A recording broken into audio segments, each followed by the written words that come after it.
она кое, тоа е моје мислење, кое би требало да се тргне, тоа се лимитите на количината на пари по субјект.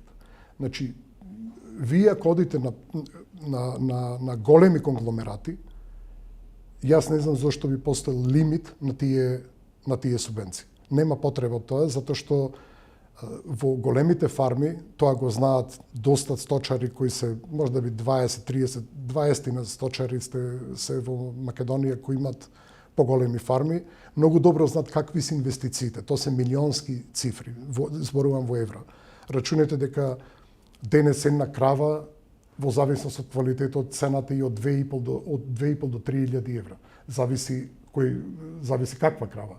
Потоа по едно кравио место, значи ако ви е изградена фармата, вам ви треба од 2.500 евра нагоре, ако сакате по кравио место.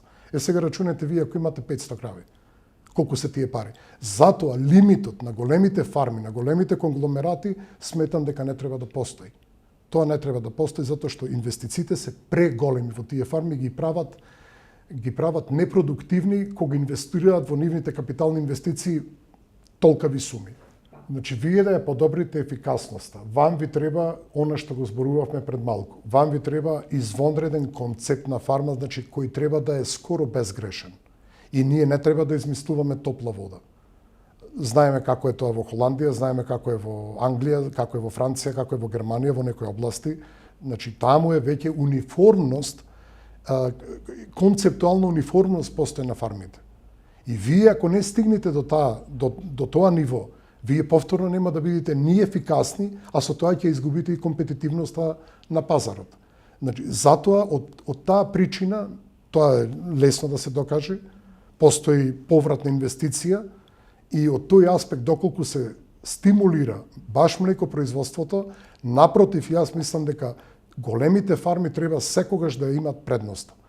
Затоа што бројките зборуваат од 2000 и некаде 2002-2003 не ме држате за збор, па до 2000 и негде 12-13 година во една декада. Само во Источна Европа се затворени преку 1,5 милион фарми. Значи, овој податок постои. Ова ви го кажувам како податок од Евростат. 1,5 милион фарми се затворени само во Источна Европа. Зборувам за Бугарија, зборувам Молдавија, зборувам за Романија, зборувам за Полска и така натаму и така натаму. Причината е баш доближување до тие до ефикасни нормативи на ефикасност, клучни индикатори на млечниот бизнис од аспект на ефикасноста се вие да бидете во секоја точка на ниво на холандскиот или италијанскиот фармер, зборувам за Северна Италија, инаку не сте компетитивни. Сигурно не сте. Пазарот го одлучува тоа.